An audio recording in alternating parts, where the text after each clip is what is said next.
Marie-Pierre Poirier, bonjour. Bonjour. L'UNICEF dénonce les violences faites aux enfants en Afrique occidentale et centrale, des violences qui sont en augmentation selon vous. Plusieurs pays de la région connaissent des situations de crise prolongée, d'autres des crises plus récentes, mais d'une façon générale, tous les pays de la région font face à une recrudescence de l'insécurité. Au Burkina Faso, où j'étais en mission la semaine dernière, le nombre d'incidents enregistrés au deuxième trimestre de 2021 est 7 fois plus élevé qu'au même trimestre en 2018. Donc, énorme expansion de la violence avec une dimension transfrontalière des conflits. Expansion depuis le centre Sahel, le Mali, le Niger, le Burkina Faso, vers les pays côtiers.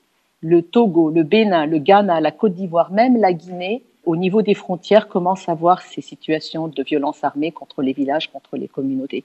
Donc aujourd'hui, on fait face à peu près 51 millions de personnes qui ont besoin d'aide humanitaire d'urgence dans les 10 pays, dont 60% d'enfants. Cette insécurité générale se répercute sur les enfants avec une augmentation spectaculaire du nombre de signalements de violations graves contre les enfants. Donc, l'Afrique de l'Ouest et du Centre est la région la plus affectée en termes de recrutement et d'utilisation d'enfants dans les conflits armés, plus de 19 000 cas vérifiés depuis 2016, violences sexuelles, enlèvements d'enfants et attaques contre des écoles et des hôpitaux enregistrés.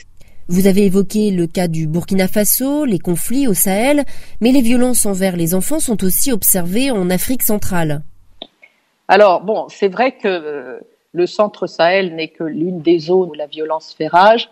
Au Cameroun, on fait face à 3 crises en même temps. On a déjà l'extrême nord, voisin du Nigeria, et les débordements du conflit dans le nord-est du Nigeria continuent de créer des besoins humanitaires considérables et on a noté récemment une recrudescence de ces attaques armées.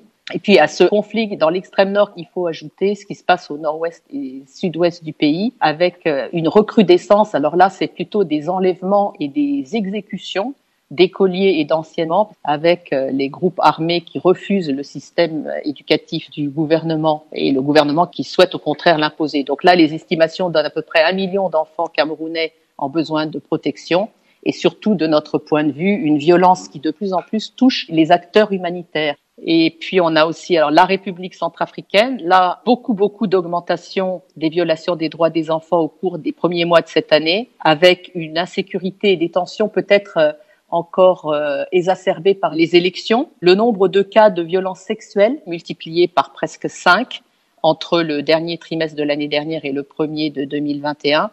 Et le nombre vérifié d'enfants tués ou gravement blessés, 7 fois plus élevé au début 2021 qu'à la fin de l'année 2000. Et le nombre d'attaques et d'occupations d'écoles et d'hôpitaux a beaucoup augmenté. Au Nigeria, vous relevez que les enlèvements d'écoliers s'amplifient. Peut-on parler de business de l'enlèvement ? Franchement, on peut.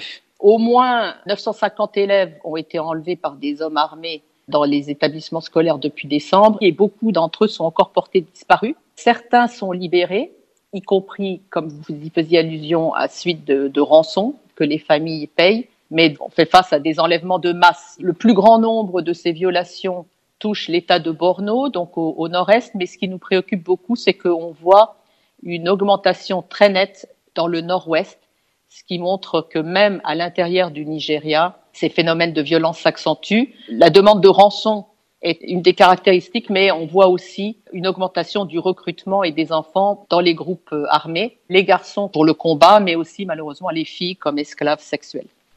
Et quelles pistes proposez-vous pour remédier à ces problèmes ?